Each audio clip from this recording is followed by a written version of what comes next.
Assalamualaikum warahmatullahi wabarakatuh. Kembali lagi di channel Radio Horor.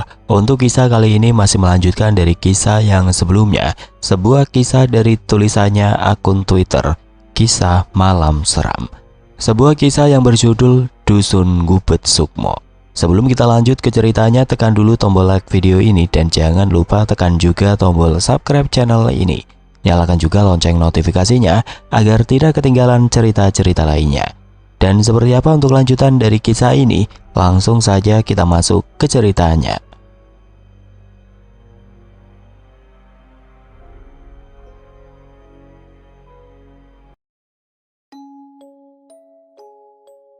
Tampak dari kejauhan benar-benar datang kereta kencana yang ditarik oleh dua kuda. Kereta itu terbuat dari kayu dan dihiasi oleh ornamen ukiran emas di tiap sudutnya, juga di kubah bagian atas. Kereta itu berhenti 10 meter di depan mereka. Dari kereta kencana itu turunlah Dewi Nyawang Milir pakai kebaya emas dan wajahnya mirip dengan Indah. Ia berjalan anggun mendekati mereka. "Adikku, kau sudah di sini. Tinggallah di sini." "Aku tidak mau. Aku hanya ingin pulang," jawab Indah. "Di sini rumahmu." "Bagaimana kalau aku tidak mau?" tanya Indah. "Baiklah. Maka Sukma temanmu akan di sini selamanya." Wajah Dewi Nyawang Milir mulai berubah. Kupingnya jadi runcing, kukunya jadi tajam, gigi taringnya memanjang, bahunya dipenuhi bulu. Bola matanya membesar, ia tampak menyeramkan. Ia menuju ke kereta kencana itu.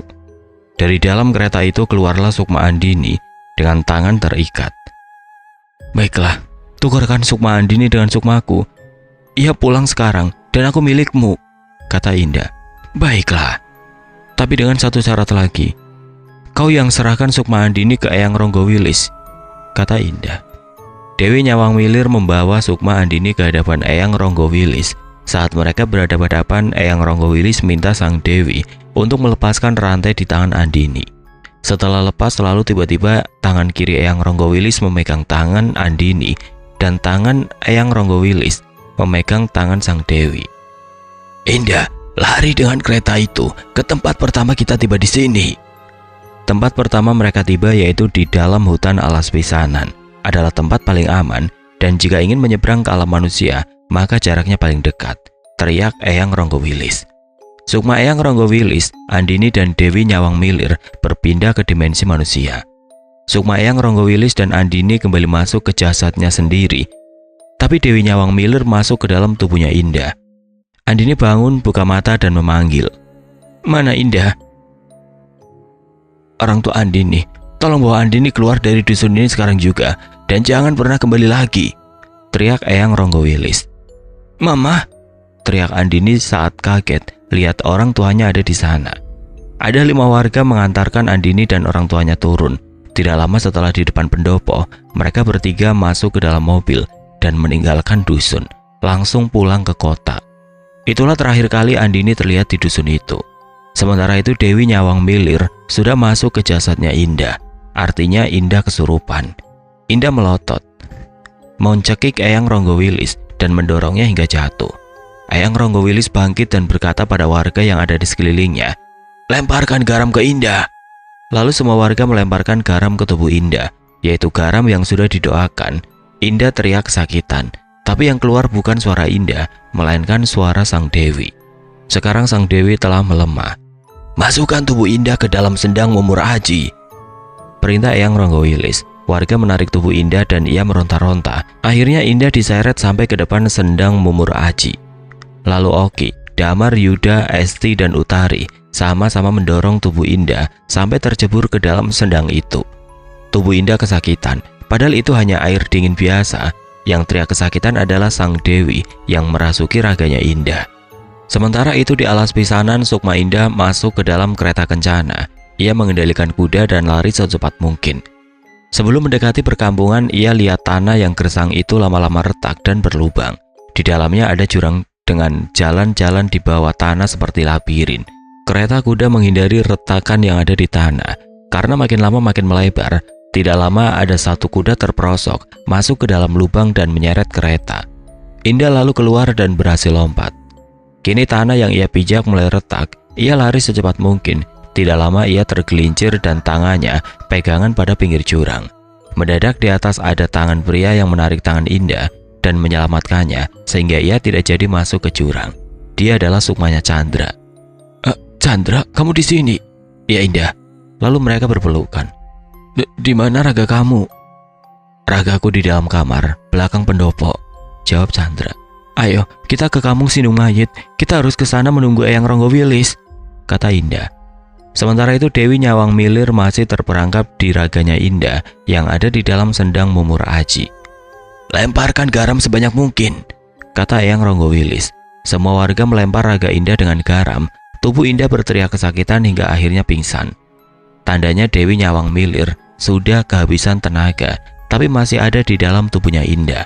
Tubuh Indah diangkat keluar dari sendang. Bacalah doa sebanyak mungkin sambil duduk dan kelilingi tubuh Indah, pesan Eyang Ronggowilis. Eyang Ronggowilis kembali melepas Sukma dan kemudian muncul di mana terakhir ia melihat kereta kencana itu. Ia heran karena banyak tanah yang retak dan berlubang. Ia cari di mana Indah. Dari kejauhan banyak warga Sindung Mayit mendekatinya dan menunjuk ke satu arah. Benar saja di arah yang ditunjuk di kejauhan Eyang Ronggowilis, lihat ada Sukma Indah dan Chandra yang sedang jalan kaki. Hah, Chandra, kok bisa ada di sana? Sukma Eyang Ronggowilis berteriak kencang hingga raganya ikut teriak. Aku lihat Sukmanya Chandra. Sekarang cari raganya Chandra dan pindahkan ke sini, tapi jangan dibangunkan. Sekarang, kalau terlambat, nyawa Chandra terancam, pesan Eyang. Warga yang dengar lalu saling tengok-tengok sekitar dan tidak menemukan Chandra.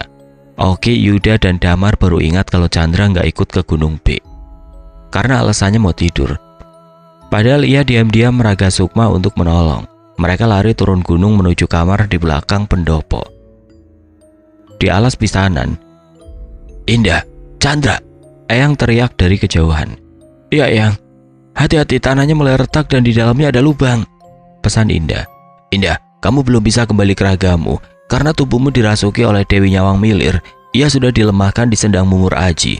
Kalau ia sudah keluar baru kau bisa pulang, kata Eyang. Sekarang aku harus bagaimana? Tanya Indah. Diam di situ, aku akan nyusul ke sana. Saat Indah dan Chandra sedang menunggu kedatangan Eyang Ronggowilis, dari dalam tanah yang berlubang itu keluarlah sosok manusia raksasa berbulu lebat seperti genderuwo. Giginya bertaring dan matanya besar, mirip seperti topeng barong. Ternyata itu adalah Janggar Marang, ayah kandung Dewi Nyawang Milir.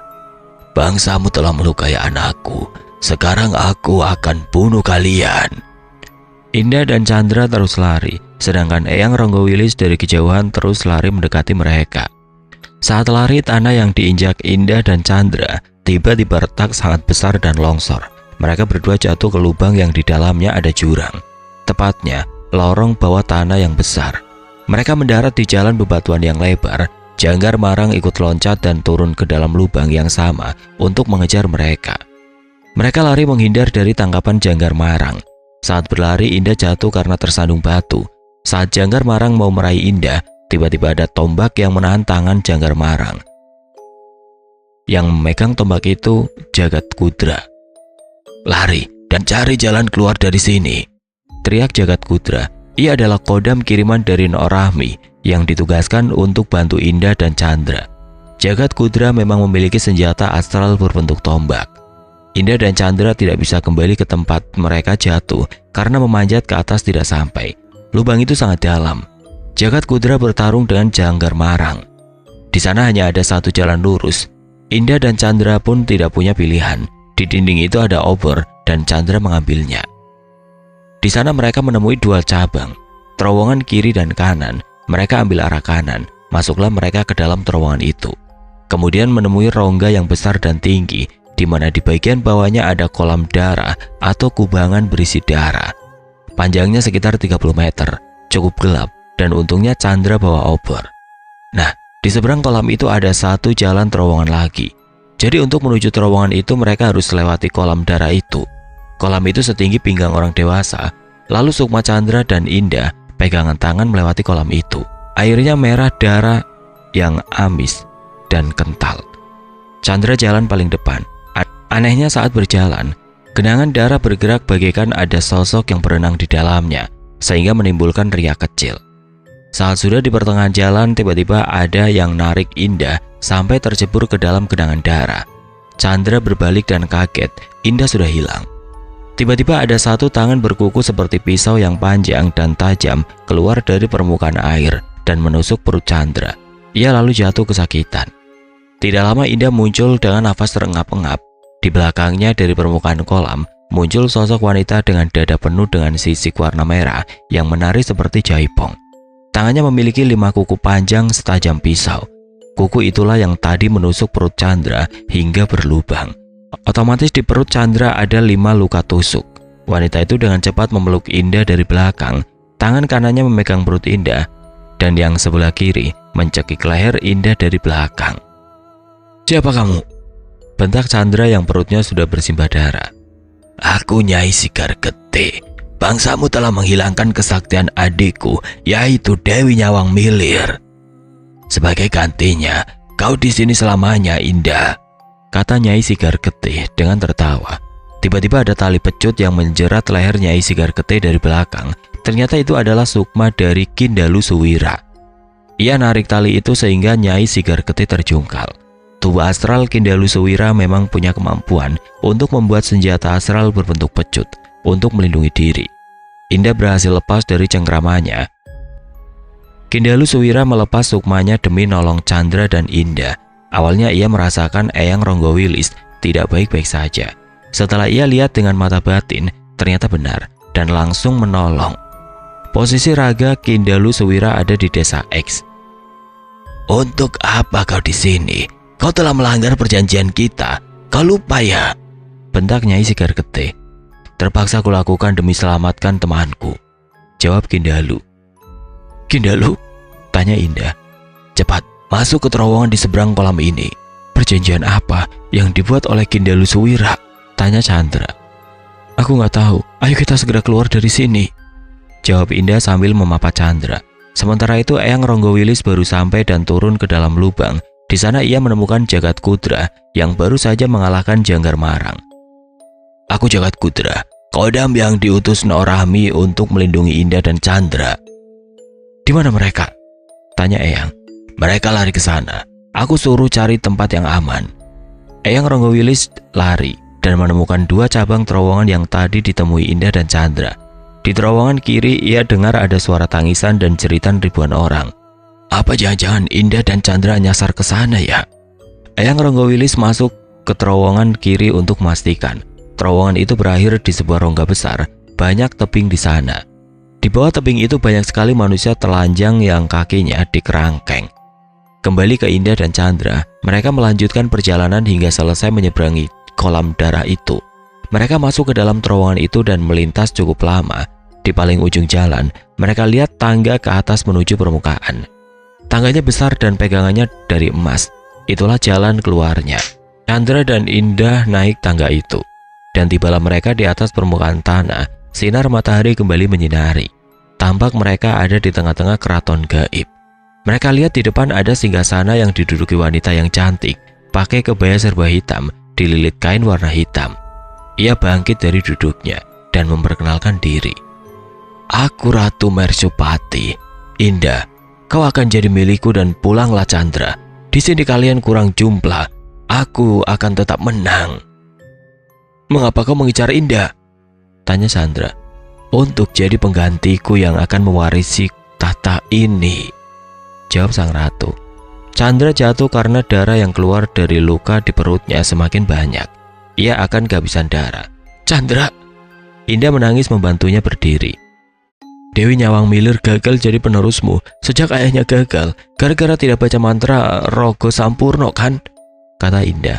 Kembali ke Eyang Ronggowilis. Manusia yang dipasung itu, mereka adalah manusia yang dulu semasa hidup buat perjanjian dengan Ratu Mersupati. Rata-rata yang cari kekayaan dengan jalan pintas atau penganut ilmu hitam. Di sana Eyang Ronggowilis kenal salah satu sosok yang sangat familiar, yaitu sahabatnya dulu. Sosok itu bernama Mogosidi atau dikenal sebagai Mbah Geseng Jero. "Mogosidi," teriak Eyang Ronggowilis. Ia menghampiri kawannya itu. Tampak orang itu telanjang dengan kaki di kerangkeng. Ujung rantai kerangkeng itu menyatu ke batuan di kaki tebing sehingga ia tidak bisa kemana-mana. Apakah itu kau, Ronggo Liwang? Tanya Monggosidi. Benar, kini namaku sudah ganti jadi Eyang Ronggo Wilis. Tunggulah, aku akan bebaskan kamu. Percuma, tidak bisa. Di sini aku menerima konsekuensi dari perbuatan yang pernah aku lakukan semasa hidup. Tapi di sini kau disiksa dan dijadikan budak. Inilah hukuman untuk orang yang menyekutukan Tuhan. Pergilah sebelum penjaga itu melihatmu. Eyang Ronggo Wilis dengan berat hati meninggalkan temannya itu. Ia tidak tahu harus berbuat apa lagi. Tidak lama dari atas tebing tumpahlah lahar yang panas. Langsung membakar semua manusia yang dipasung di bawahnya hingga hangus. Tempat tersebut dinamakan Grojogan Kobong Nyowo atau tempat pembakaran nyawa.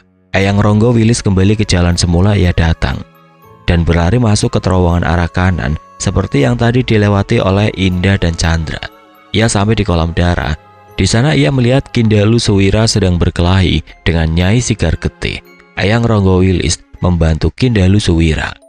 Ia mengeluarkan senjata panah dan ia tembakan anak panah lalu mengenai kepala lawannya itu. Nyai Sigar Getih jatuh seketika. Eyang Ronggo Wilis dan Kindalu Suwira melewati kolam darah itu dan mengikuti terowongan di depannya. Tubuh astral Eyang Ronggo Wilis memang punya kemampuan untuk membuat senjata astral berbentuk busur panah untuk melindungi diri. Sedangkan Chandra terjatuh untuk kedua kalinya karena darah dari perutnya mengucur. Aku bisa sembuhkan temanmu asal kau tinggal di sini.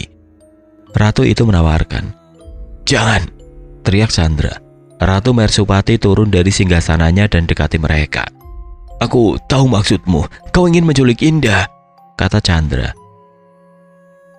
Kau ingin menikahkan Indah dengan bangsamu dan kau ingin Indah di sini punya keturunan dari bangsa Demit, kan?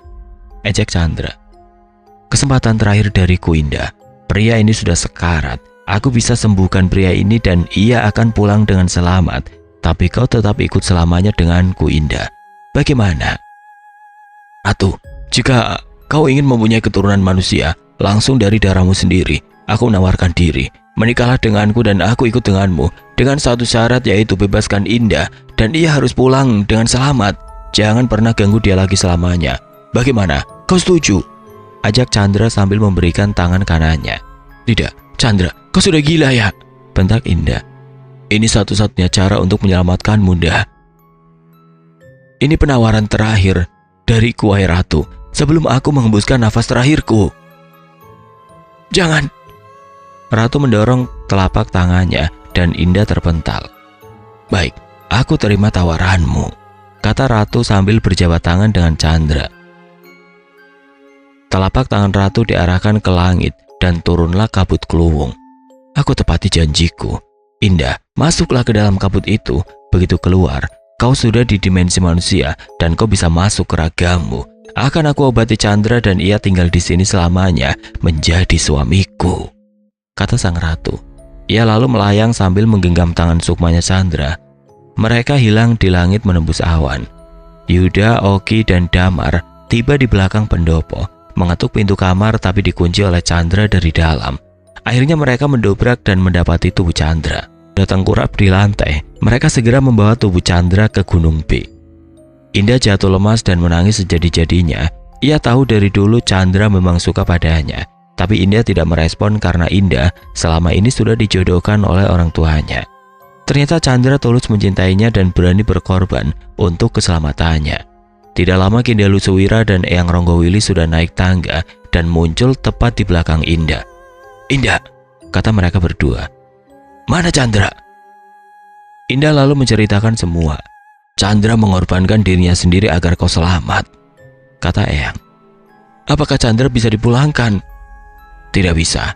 Ia sengaja membuat perjanjian, jawab Kindalu Suwira. Indah, aku duluan masuk ke dalam kabut keluwung. Jika Dewi Nyawang Milir sudah keluar dari ragamu, rasakan tanganmu. Jika aku tepuk tangan kanan, artinya ragamu sudah aman. Dan masuklah ke kabut keluwung itu, pesan Eyang. Eyang Ronggo Wilis masuk duluan. Begitu keluar, sukmanya kembali ke raga dia sendiri. Raga Eyang Ronggo Wilis membuka mata. Ia memeriksa, ternyata di luar sendang mumur Aji, Indah sudah pingsan. Tidak ada Dewi Nyawang Milir di dalam tubuh Indah. Ia menepuk tangan kanan raga Indah. Sukma Indah merasakan, lalu ia dan Kindalu Suwira masuk ke kabut kluwung. Begitu keluar, Sukma Indah masuk ke dalam raganya sendiri, dan begitupun Kindalu Suwira. Indah membuka mata dan mendapati dirinya basah kuyup di luar sendang mumur Aji. Tidak lama Yuda, Damar, dan Oki baru tiba sambil menggendong tubuh Chandra yang terbaring pingsan. "Chandra!" teriak Indah sambil berlari dan memeluk tubuh Chandra yang pingsan. "Indah, sebelum kau pulang, ada satu ritual yang harus kau lakukan agar terlepas dari jejak mereka," pesan Eyang Ronggowilis. "Apa itu?" "Kita akan melakukan ritual girah batin di telaga." Telaga yang sama tempat Ibu Indah membuang Dewi Nyawang Milir. Eka dan warga yang hadir lalu turun tapi tidak lewat jalan ketika naik. Mereka turun ambil jalan pintas lewat perkebunan kelapa. Jalan pulang itu menurun. Lalu saat menemui pertigaan, jika ke kiri kembali ke dusun, nah mereka ambil kanan. "Eyang, tadi aku dengar Nyai Sigarketi bilang ke Kindalu Suwira kalau Kindalu Suwira sudah melanggar perjanjian. Memangnya perjanjian apa?" tanya Indah. "Sudah, jangan bahas itu. Yang penting kini adalah keselamatanmu." Sesampainya di telaga itu, Indah berendam dan didoakan Eyang Ronggowilis. Tubuh Chandra juga dimandikan. Tapi tidak terjadi apa-apa. Fungsi ritual itu adalah untuk menetralisir sisa jejak energi negatif. "Bagaimana dengan Andini? Dia belum melakukan ritual ini." "Dia tidak perlu, karena dia hanya dijadikan umpan agar kau datang," jawab Eyang. Setelah ritual selesai, warga pulang ke rumah masing-masing dan Indah juga teman-temannya beristirahat. Tubuh Chandra dibawa ke balai desa. Kondisinya seperti koma. Saat itu hampir jam 4 pagi dan ada tawa cekikikan wanita di atas tempat Chandra dibaringkan. Tapi orang-orang melihat tidak ada apa-apa. Eyang Ronggowilis melihat sekitar. Tawa wanita itu sudah menghilang. Ia memastikan tubuh Chandra tidak hilang. Mereka tunggu sampai jam 6 pagi. Setelah itu Yuda dan Damar pergi ke desa X untuk menelpon orang tua Chandra. Siang itu orang tua Chandra tiba dengan mengendarai mobil. Pak Delingga dibantu Eyang Ronggowilis ceritakan kisah yang sebenarnya. Ibu Chandra menahan marah dan justru menyalahkan suaminya akan hal ini. "Dari dulu ibu gak setuju Chandra belajar ilmu begituan, tapi ayah gak pernah dengar. Sekarang lihat." Suaminya hanya terdiam. Ternyata orang tua Chandra tahu kalau selama ini Chandra suka ngulik ilmu perdukunan. Salah satunya bawa jimat dan cari tempat-tempat penarikan pusaka. Mereka tidak menyangka Chandra akan nekat sejauh ini. Sore itu tubuh Chandra dibawa pulang oleh orang tuanya. Tidak lama mobil orang tua Indah tiba. Mama dan Papa Indah keluar dari mobil. Mereka lari dan meluk Indah. Indah ikut pulang dengan mobil orang tuanya, sedangkan Pak D Lingga ikut nebeng ke kota. Karena Pak D ingin menjelaskan kronologi ke pihak kampus. Hari itulah terakhir kali Indah terlihat di dusun itu. Saat mobil yang ditumpangi Indah keluar dari dusun dan memasuki hutan pinus, mendadak langit mendung dan gerimis. Mobil mendekati tikungan. Di pinggiran ada cekungan di luar trotoar. Cekungan itu hanya lahan kosong. Tampak di situ berdiri Ratu Mersupati dan Chandra sambil melambaikan tangan ke arah mobil. Anehnya Chandra memakai pakaian zaman dulu seperti zaman kerajaan. "Itu siapa mereka berdua? Kok dada-dada ke mobil kita?" kata bapaknya Indah. "Loh, itu seperti Chandra," kata Pak D. "Sudah jalan saja," kata Indah. Mobil mendekati tikungan itu. Begitu sampai, ternyata dua sosok itu menghilang. "Loh, kok hilang?" kata bapaknya Indah heran. Mobil terus melaju. Anehnya ternyata mereka melewati tikungan yang sama dan bertemu dua sosok tadi dengan gerakan yang sama, yaitu melambaikan tangan ke arah mobil. Mobil terus melaju dan mereka melewati tikungan itu lagi dengan pemandangan yang sama, yaitu Ratu Mersupati dan Chandra sedang melambaikan tangan. "Loh, kan tadi kita sudah lewat sini," kata ayahnya Indah dengan heran. 10 menit kemudian mereka lewat tikungan yang sama itu lagi. Anehnya mereka tidak berpapasan dengan mobil lain. Seakan-akan di hutan itu cuma ada satu mobil itu saja. Saat di tikungan itu hutan juga sunyi dan tidak ada suara hewan lain. Keanehan lainnya jam tangan Pak Delingga berdetak lambat. "Pak, kan dari tadi kita jalan lurus. Kok kita kembali ke tempat yang sama ya?" kata mamanya Indah. kita seperti lagi diputerin dan dibikin nyasar, kata ayahnya Indah. Coba kita semua baca doa, kata Pak Ade. Mereka lalu nurut dan mobil melaju seperti biasa. Kali ini mereka tidak menemui tikungan itu lagi, tapi bertemu masjid. Kesal karena tidak menemui jalan keluar, mobil menepi di depan masjid. Bapaknya Indah langsung keluar. Pak, masuk aja, jangan keluar, kata Pak Dilingga. Terlambat, bapaknya Indah sudah keluar mobil. Emang kenapa, Pak? Itu kan masjid biasa, tanya mamanya Indah. Oh, gak apa-apa, jawab Pak Dilingga. Bapaknya Indah bertanya ke jamaah yang baru keluar dari masjid. Jamaah itu seorang kakek yang masih tegap. Anehnya kakek itu tidak punya garis di atas bibir. Kek, maaf mau tanya, kalau jalan keluar dari hutan ini kemana ya? Saya dibikin nyasar, kata bapaknya Indah. Itu ulah dengkiling, jawab kakek itu. Dengkiling itu apa? Tanya bapaknya Indah. Kakek itu cuma mengacungkan jari telunjuk lalu menghadap ke bawah dan diputar membentuk lingkaran. Bapak Indah mengartikan diputar-putar. Oh ya, Kek, saya dari tadi muter-muter kembali ke tempat yang sama, padahal saya cuma jalan lurus, jawab bapaknya Indah. Sampean lurus saja, ikuti jalan dan jangan nengok ke belakang, jawab kakek itu. Bapaknya Indah segera masuk ke dalam mobil dan pergi. Baru 20 meter, mamanya Indah nengok ke belakang dan masjid itu sudah hilang. Di sana mamanya Indah hanya lihat lahan kosong tepi jurang. Pak, masjidnya hilang. Aduh, mama kenapa nengok ke belakang? Tanya bapaknya Indah. Loh, emang kenapa? Kata kakek tadi, kita jalan lurus saja dan dilarang nengok ke belakang. Lah, mana mama tahu? Kan tadi papa begitu masuk mobil nggak kasih tahu, langsung tancap gas. Itulah Bu, kenapa saya tadi larang bapak keluar. Di hutan ini nggak ada masjid. Mobil terus melaju dan langit terang kembali. Mulai banyak mobil berpapasan. Tidak lama mereka menjumpai bengkel dan perumahan warga. Itu tanda mereka sudah keluar dari hutan pinus. Tidak lama mereka istirahat di pom bensin. Kembali ke mobil yang ditumpangi Chandra dan orang tuanya. Mereka tiba lebih awal di kota. Sesampainya di kota, Chandra dibawa ke rumah sakit. Tapi setelah dicek, ternyata dia dinyatakan sudah meninggal dunia. Indah sampai di kota dan Pak Dilingga diturunkan di rumah adik istrinya karena mau nginap. Indah dan Pak Dilingga janjian besok akan ketemuan di kampusnya Indah. Malam itu, berita meninggalnya Chandra sudah tersebar. Pak Dilingga sementara masih di kota karena mau ikut pemakaman Chandra. Ia juga nelpon ke desa X dan minta utusan ke dusun Gubet Sukmo untuk ngabari anak-anak yang KKN agar disuruh pulang ke kota untuk mengikuti pemakaman Chandra.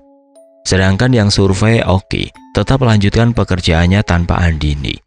Oh ya, Andini akhirnya resign dari tim survei dan ia rehat untuk pulihkan traumanya akibat Sukmanya diculik. Sebelum anak-anak KKN pulang, mereka pamit ke pesantren dan memberi alamat rumah Chandra ke Eyang Ronggowilis. Katanya Eyang nanti mau melayat. Pada esok paginya Pak Dilingga ditemani Indah menghadap dosen.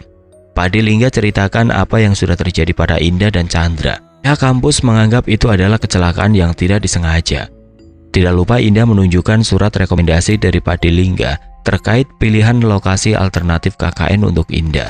Dosen pembimbing Indah tidak mempermasalahkannya karena Indah belum lama di dusun itu. Kesepakatannya adalah Damar, Yuda, Esti dan Utari tetap di sana, menyelesaikan KKN-nya hingga tuntas. Sedangkan Indah harus mulai KKN dari awal di tempat baru. Siang itu mereka yang dari dusun Yuda, Damar, Esti dan Utari sudah tiba di rumah Chandra. Mereka salaman dan mengungkapkan bela sungkawanya. Di sana Indah dan Pak Lingga sudah standby. Mereka lihat jenazah Chandra yang sudah dibalut oleh kain kafan. Siang itu saudara dari keluarga Chandra belum semuanya datang, tapi bapaknya Chandra bersikeras kalau Chandra harus segera dikebumikan. Akhirnya Chandra dibawa ke pemakaman dan tukang gali kubur masih bekerja. Setelah menunggu 1 jam, akhirnya liang lahat sudah siap.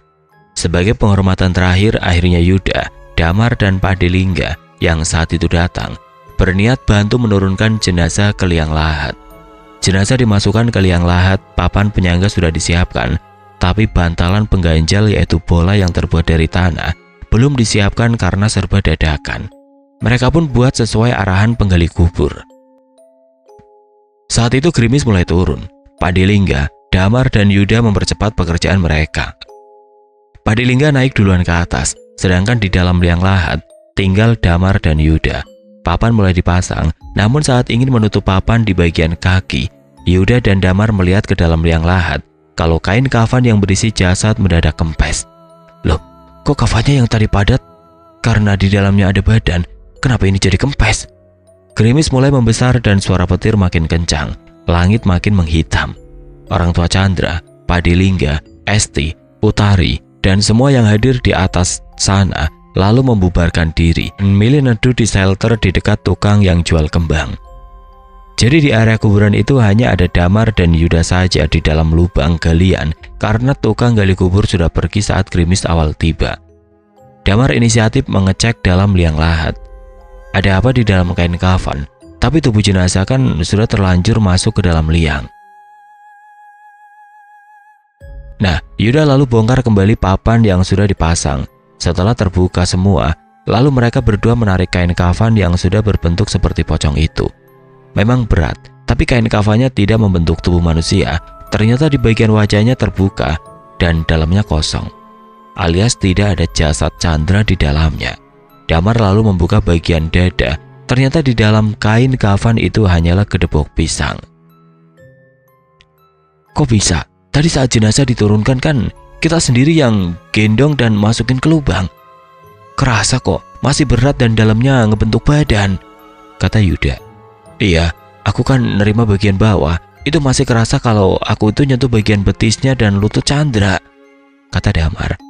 Pas aku masukin ke liang lahat, aku juga nyentuh bahu dan sikunya.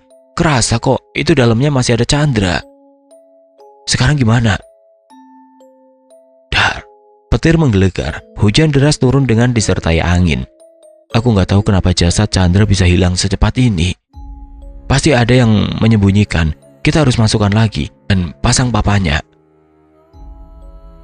kata Yuda. Mereka lalu merapikan seperti semula dan setelah itu Yuda naik duluan ke atas dengan tangan Damar sebagai pijakan. Lalu Damar naik dengan ditarik tangannya oleh Yuda. Cangkul sudah siap dan mereka menimbun lubang dengan tanah. Hujan makin membesar, mereka semua basah kuyup. Sambil menimbun lubang kuburan, Yuda dan Damar saling ngobrol. Kita lapor ke orang tuanya apa jangan? Kalau kita lapor nanti kita disuruh cari jasadnya dan urusannya panjang. Ya, diamkan saja. Kita tidak usah ikut campur. Kejadian tadi pasti ulah Ratu Mersupati karena tidak mungkin manusia curi jasad yang sudah masuk liang lahat tanpa ketahuan oleh kita. Betul. Waktu di dusun jasad Chandra diketawain suara wanita, pasti tubuh Chandra sudah diincar. Setelah pekerjaan mereka selesai, mereka bergabung ke shelter itu. Orang tua Chandra berterima kasih. Setelah hujan reda, Eyang Ronggowilis tiba. Ia baru saja tiba di kota, kemudian bersalaman dengan orang tua Chandra sambil minta maaf kalau datangnya telat sehingga ia tidak bisa ikut pemakaman Chandra. Justru ayahnya Chandra yang minta maaf karena proses pemakaman dipercepat secara dadakan. Padilingga menemani Eyang berdoa di kuburan, sedangkan orang tua Chandra sudah pulang duluan. Yuda dan Damar menghampiri Eyang Ronggowilis dan Padilingga. Yuda dan Damar bisik-bisik dan bilang kalau jasad Chandra berubah jadi kedebok pisang.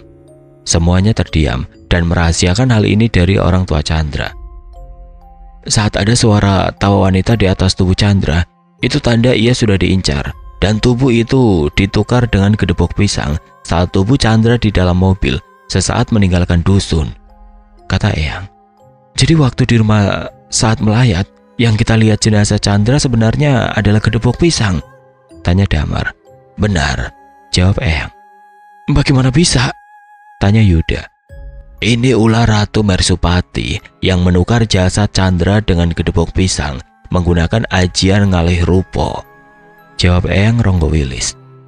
Jadi kedebok pisang itu diserupakan menjadi tubuh palsu Chandra sehingga orang yang melihat akan mengira itu tubuh Chandra yang asli. Benar begitu, Eyang? Tanya Padilingga. Benar. Lalu mengapa di dalam liang lahat bentuknya kembali jadi kedebok pisang? Efek ajian ngalih rupo akan netral jika benda yang disihir terkena tanah. Jadi setelah terkena tanah maka akan kembali ke bentuk semula. Jika kita tahu yang dikuburkan itu bukan tubuh Chandra, lantas di mana tubuh Chandra yang asli?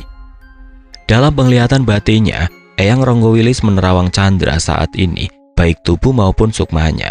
Ternyata Chandra ada di alas pisanan. Eyang melihat tubuh Chandra disatukan dengan sukmanya, sehingga Chandra hidup di alam alas pisanan dengan raga manusianya, lengkap dengan sukmanya yang masih punya kesadaran dan ingatan. Di sana Chandra menjadi suami dari Ratu Mersupati. Apa yang terjadi selanjutnya dengan Chandra di alas pisanan, dan apa yang akan dilakukan oleh Chandra di sana? Perjanjian apa yang dulu dibuat oleh Nyai Sigar Getih dan Kindalu Suwira? Siapa Mongkosidi, teman Eyang Ronggowilis yang ditemuinya di Grojogan Kobongnyowo? Itulah kisah yang bisa saya sampaikan.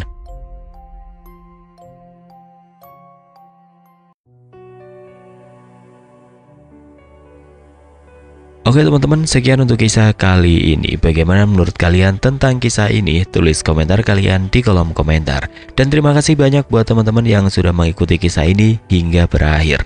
Dan buat teman-teman yang baru bergabung, jangan lupa untuk like, komen, share, serta subscribe channel ini.